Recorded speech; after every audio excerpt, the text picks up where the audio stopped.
Hi, everyone, and welcome to the first ever Alumni Chats podcast, where I interview alumni from the Broadcasting and Journalism Department here at Western Illinois University.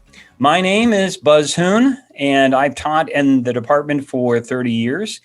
I will be hosting this project, and today I have the honor of speaking with Joe Wagner, class of 2010. Welcome, Joe. Hi, Buzz. Thanks for having me. Yeah, great. I'm so honored to have you be the first person on the podcast. And I'm very honored to be the first person, too. This is when you reached out, I thought that was a great thing and a great honor to be the first. I have nothing to go on, so I don't know. That's right. We have no bar. We are setting the bar as we speak here. I try not to put it too high. Okay. So Joe, let's go back. We will do some WIU remembering pretty soon, but let's start out with you grew up in Arlington Heights, Illinois. Correct. Yeah. And did you have an idea back growing up that you wanted to do something in the media? So interestingly enough, when at Western, I had three majors. For about a week, I was political science. Quickly, I changed to jazz performance. And about a year and a half after that, I went to broadcasting. So no, I had no clue. Broadcasting was my backup for jazz performance. And when I figured out I didn't want to be a touring, gigging jazz musician, I moved over to broadcasting because it was fun. I had a lot of fun doing the sports production and everything. So coming into Western, I had no clue that's what I was going to do. That's awesome. You know, part of the thing is, and I try to remind people all the time, when you're 18 years old, you know, to say, this is what I'm going to do for the rest of my life, that's a big decision to make. It is. And a tough one. And, you know, there's going to be twists and turns and people will make decisions about where they're going to go throughout their life for a long period of time. Now, Can you please update everyone where you are now and what you're doing? Now I am in Washington, D.C. I live Capitol Hill, about 12 blocks from the Capitol. I work at WTTG Fox 5, and I'm a photojournalist there. Been there for about 2.5 years now. I'm working the morning shift, the early shift. So the morning show and photojournalist. So we kind of do all the live hits with the reporters.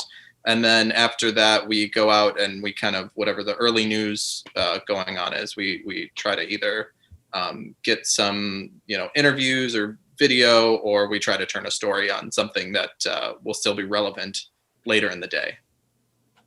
And so when you graduated in 2010, you worked your way, before you actually got started in the media. Can you tell everyone about how you started it at the Disney program? Disney college program, yes. When I graduated, I had no job lined up. I had no internships.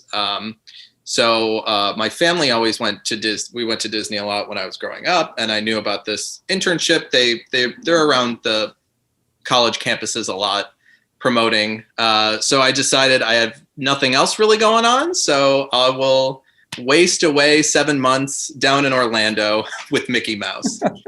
So I signed up for that, and it's a great opportunity if anybody's able to do it. I think with COVID now, I think they're really kind of taking that back a little bit. But post then, if anybody wants to do that, I would very much encourage anyone to do it.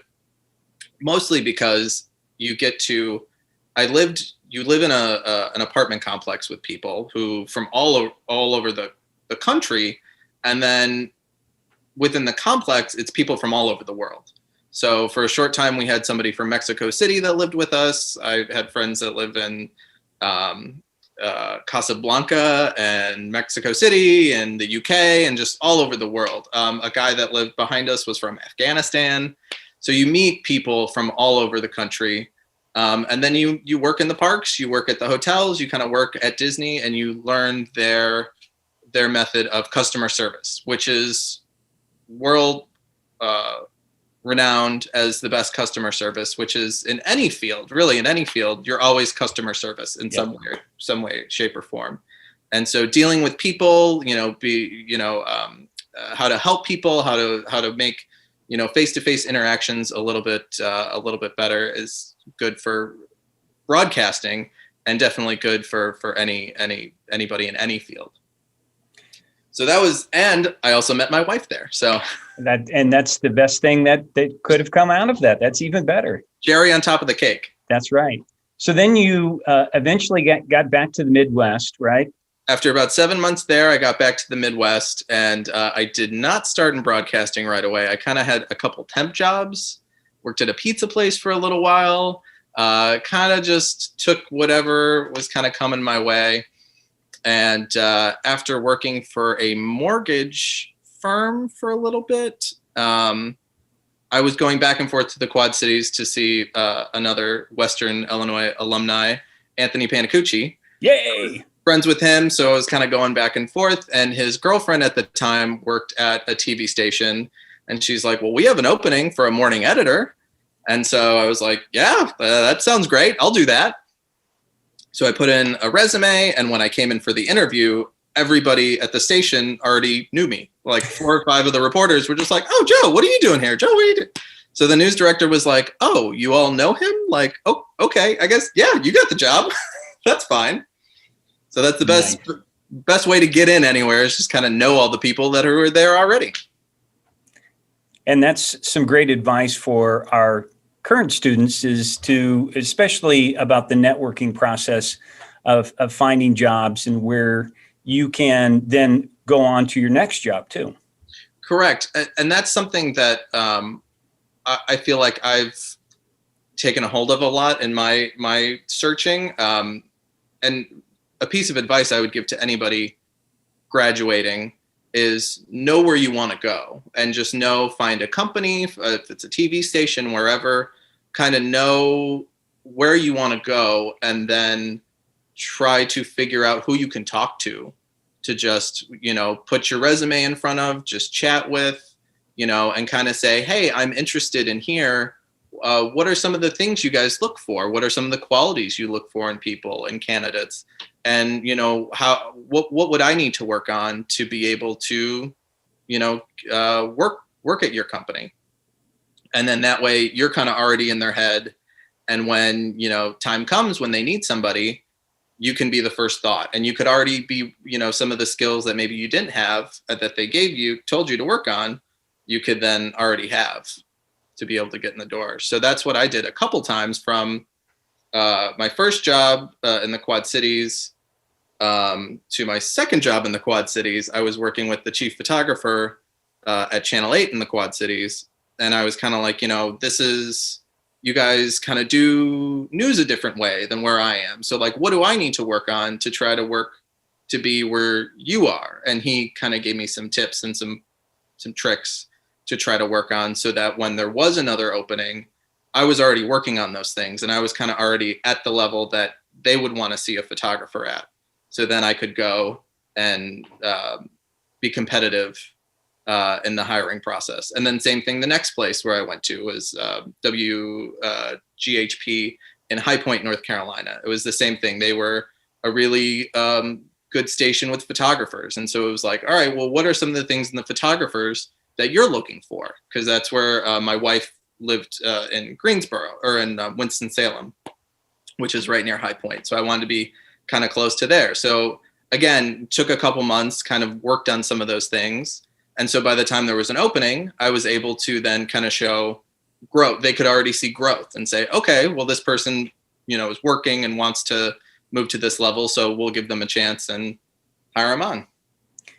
Now, along that growth period, you certainly are putting your work out there for evaluation, and people are going to say some of this is great, and sometimes they're going to say these are things you need to work on. But that's part of the growth process, right, Joe, is that not having such thin skin that you're going to have be upset by the feedback that you really need to have in order to grow. Yes. It's very hard to hear somebody say they don't like something you put a lot of time and work into. But that is the way that anybody grows. Like if everybody says everything you do is great, you're just kind of going to stay at the same level, where if you hear some of those criticisms, and a lot of times it's how you're getting criticism. Like, I think a lot of people want to be nice. So anytime, especially in the news business, if you're getting criticism, people are probably going to be pretty nice to you. I have had some in Milwaukee, our chief photographer there could be a little rough sometimes, but we were all good and we were all better for it.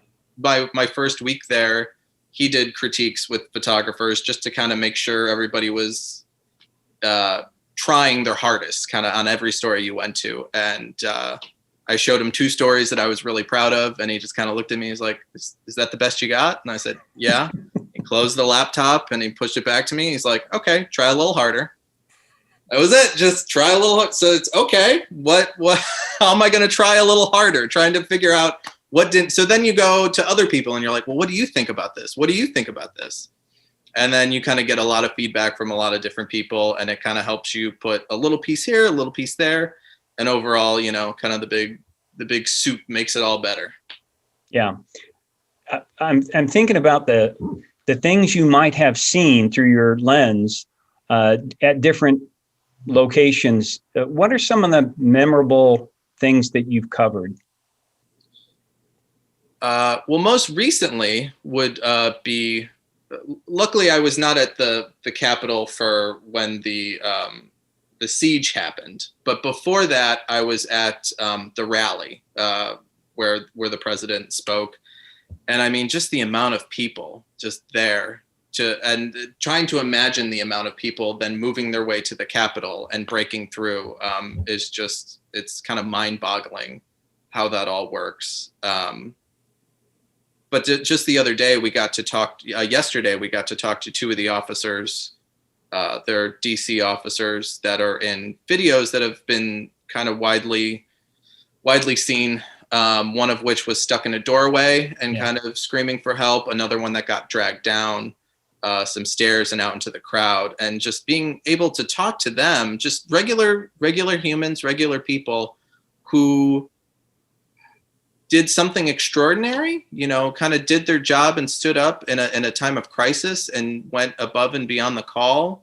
And when you talk to them and they just say, I'm just doing my job. It's those amazing things that you get to see sometimes, and those amazing people you get to see and talk to that really make this job amazing and fun. Because you don't always get to see that. Usually it's a lot of not fun and not good things, but when you get to talk to people like that who really it's really amazing. One of the times that really sticks out in my head is, again, I did the Disney College program.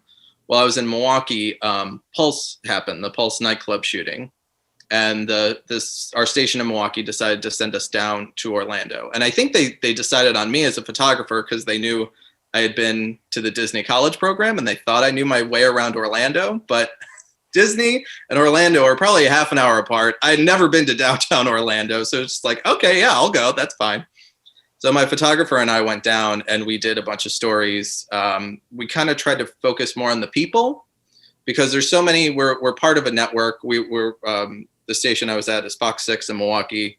So you have Fox. There's a Fox station in Orlando. Like, they're going to cover all of the kind of press conference-y stuff. So we were trying to focus on people in Orlando, how the city is coping with this tragedy that happened to them. And so when we were done, our last story was, we call like a postcard story. So it's kind of like kind of put together of everything we saw, all the people we met, and kind of a big picture of everything. So it's a story I'm really proud of, and it's the first story on my resume reel, and it won a few awards locally, and just something I'm really proud of. Now, the interesting part of that story is that a year later, almost to the day, I started at a TV station in Orlando, and a day or two in, the chief photographer of the station, the guy who hired me, comes up to me and says, "Hey, check this out."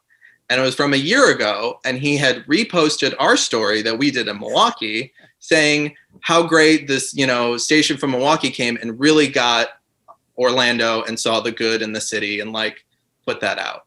And that was just kind of like one of those weird full circle things where you're like, how first the internet, how weird it is, and how great, because when you do stories like that, you have no clue how the people you did them for feel about it. And so that was kind of a story we did for Orlando, is like, thank you for letting us in to tell your story, and we hope we did some good by it. And somebody was saying, yes, you did. You don't get that often, so it was really great to have that. That's one of the things I like to talk to our students about, is trying to find how to tell somebody else's story, and how difficult that can be, but how rewarding it is when you actually find a way to communicate what that story is. It's hard because you really have to step outside of yourself and put yourself in somebody else's situation, which is really hard to do, especially if it's, sometimes you meet people who you don't agree with, and you have to stop and say, all right, I might not be on the same page as you, but where are you coming from? And how can I see where you're coming from? And it changes your life perspective a lot, because then you start doing that in your normal life. You start saying, this person, that person, where are we all coming from? And when you can do that, it really makes, being able to tell somebody's story a lot easier. And it just makes life a little bit easier too. So, Joe, we kind of mentioned earlier a little bit about WIU and your time here. And I certainly, when I think of Joe, I think of Anthony. Actually, you guys together. And part of that is because you were good friends and you were part of our sports crew. And not only were you good with the cameras, I think you guys might have been the first students I actually let direct a sports game. Really? I think so. I don't think I ever, up until that point, I really didn't. I wanted to be in control. I thought it was important for, students to understand the roles. But I think at that point, I finally started to see that students could develop along those lines. And so the sports crew, and probably at that period of time, we were doing a lot of productions. We were doing a number of productions every semester. What do you remember when you guys started adding? I think that was at the end of my time when they added golf. It was like, how much more can we do? Yeah, we were like, can we do cross country? What can we do next? And but that was the fun part for me. But what do you kind of remember about that period of time? I think you were involved with WIUM, yes, right, as well. Yeah, I got to report for WIUM with Rich Egger over there. And I mean, that's one of those great things I think about Western and the Westerns program, is that it's all hands-on. It's, you can be a reporter for the local NPR station. You're a camera person for the basketball, football games. You can direct them. You're doing it. You're not just hearing about it. And maybe if you're lucky, when you're a senior, you get to like touch a camera. It's from the second you step in, it's like, here it is. Like, let's go do something, let's go get the hands-on experience. And I think for me, that was big because I had 2 years in between ending my program, ended from graduating to starting again. And, I had 3 years of real hands-on experience, and having that kind of like in the back of your head helped out a lot. So if it was one of those where you couldn't even do anything until like the last year, they didn't trust you enough until the last year. I don't know that if that would be the case for me. And I've heard people who've gone to other schools where that's the case. It's like until your senior year, you don't even get to touch a camera. You don't even get to edit anything because there's so many other people who want to do that. So I think that's one of the best things. And just being in the production truck, I mean, that's still some of the funnest memories. Just everybody crammed into a little truck. Yep. It's hot, and you're trying to just keep up, especially basketball games. You're just trying to keep up with what's going on. And it's just great. It's an adrenaline rush, and it's something I feel like you can't replicate. And it gives you so much more respect for when you watch live TV, live productions, football games, any of those, even like the award shows, just how much work goes into those, and how good they are to be doing all these things. And it's not on the fly. It's all planned out. Yeah, I remember many times afterwards doing a little post discussion of how our production went, and many times, which I always loved about our students is that they, very few mistakes actually were made. And I said, if you watch something on ESPN, you'll still see a camera move during a live shot. It happens. But part of that is just learning how to deal with the adversity. And that's what I loved about sports productions. Yeah, especially as you got further into the semester and we kind of had more and more. And I think some of the basketball games, I know we did, usually it was the women's game and then men's game. And then sometimes I think we had double headers. So it was like did. 2 women's, 2 men's, or like, and then we did a whole baseball tournament. I know that got a little loopy at the end, but I think we still all held it together pretty well. Yeah. God bless Tom Durso for being there for all those times. And keeping it all running. That's right. And one of the things that I hope from this podcast, students will get a chance to watch it and hear some of the advice that our alumni have. If you, looking back now on your career or your time or just everything that you've learned being in the business, what kind of recommendations would you have for students? I said this before, but it's just kind of like know where you want to go, because once you get out into, corporate world, because that's what this all is corporate world, nobody's going to be kind of like looking out for you. You kind of got to know where you want to go and how you want to get there. And so like you have to really advocate for yourself. So figuring out, who do I talk to so just for me, it was always chief photographers. So like I figured out that if you call a newsroom and ask for a chief photographer, you'll get through to them, and you can just talk to them and say, this is who I am. Can I send you some of my stuff and my stories?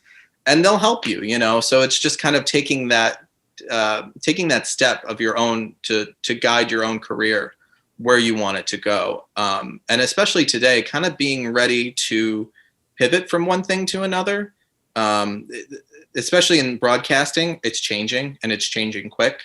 Now I'm sure we weren't required to have a laptop when I was there. It was 10 years ago, but we didn't need a laptop. Now I'm sure kids are coming in with more editing skills probably than I have now. So it's kind of having those skills and being able to know and see where the trends are going and kind of figuring out, where do I fit in that? A lot of people do things on their own, either YouTube channels or kind of those types of things. Just knowing, if you want to be in the, big time ABC, NBC corporate, the network news, look at some of the people and figure out how they got there, and then kind of try to recreate those steps. Or, if you want to go out on your own, figure out, people who went out on their own, how they did it and how they became successful at that. I think that's kind of the biggest things, and just knowing where knowing where you want to go, and being okay to reevaluate every so often. There's been a few things kind of when I was single, before I was married, before kids, I could give 100% of my time to being a news photographer. That could be my life. And that was okay.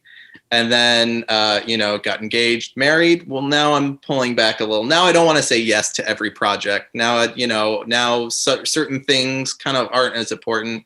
Now I have a kid and another on the way. So now it's really pulling back and being like, I want to be home at a certain time. So changing those career goals, and if they're really important to you, meeting them before you kind of have to start reevaluating everything. That's some great advice, Joe. And I hope that at some time in the future, when you have an opportunity to get back to the Midwest, I know we're far away.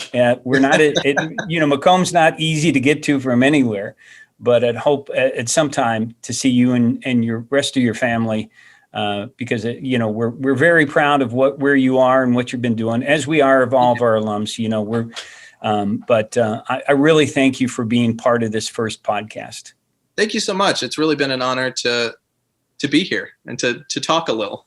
Being on this side is kind of not my comfort zone.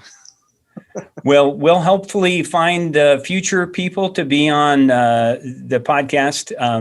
But thanks to Joe for agreeing to be my first guest. Make sure to join me next week when I catch up with another alumnus from this great university.